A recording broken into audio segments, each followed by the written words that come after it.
Hey there, I'm Steve, and welcome to Jam Center Entertainment. And welcome to the conversation. Just before we get started, there are many ways you can help. You can like and subscribe so you never miss a conversation. But most importantly, please share this video. Get the word out there as a community we can talk about all things that we love. I recently just saw Argylle, starring Bryce Dallas Howard, Sam Rockwell, Bryan Cranston, Catherine O'Hara, John Cena, Henry Cavill, and Samuel L. Jackson. I've been excited for this movie ever since I saw the trailer and I learned that it was from Marv Studio, the studio that also do the Kingsman movies. And this is another spy movie that they're doing. The movie is centered around Ellie Conway. She is a writer who writes spy fiction. And it opens up with her at a book release party or conference, and she's taking questions from the audience. In the trailer, she gets brought in by a secret spy organization and says, "Everything you've written has come true." Well, even in the audience of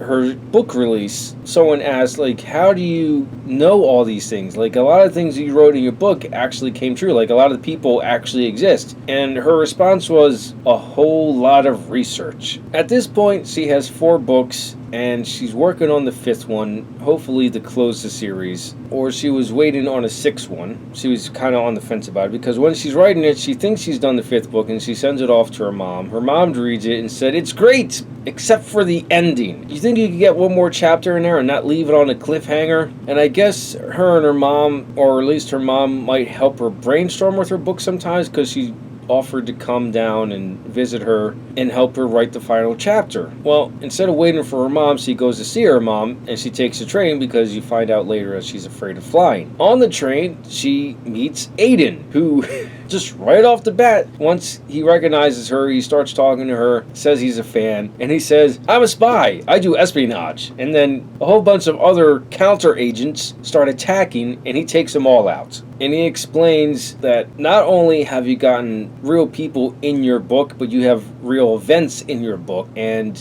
himself and this secret organization called the Division?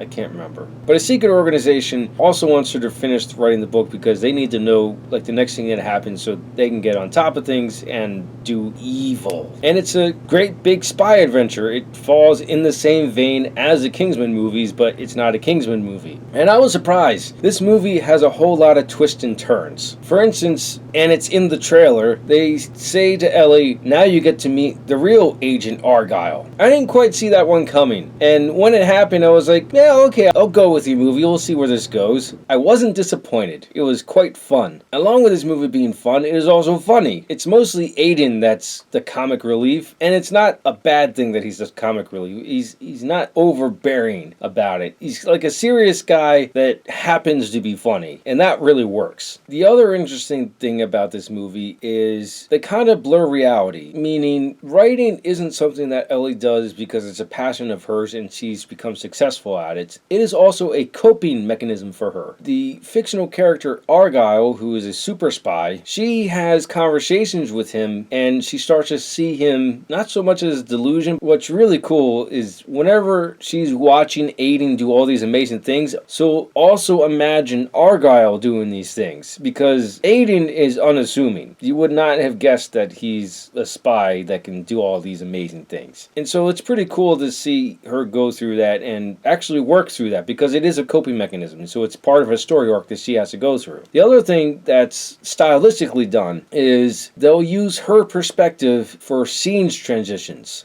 You will see her blink or fade off into unconsciousness, and then she'll wake up somewhere else. And that's pretty cool. I had a tremendous time with this movie, so I do recommend you go out and see Argylle while you can, and when it comes out on Blu-ray, get this on Blu-ray. Those are my thoughts on Argylle. Let me know your thoughts in the comments below. Thank you for watching, and live your imagination.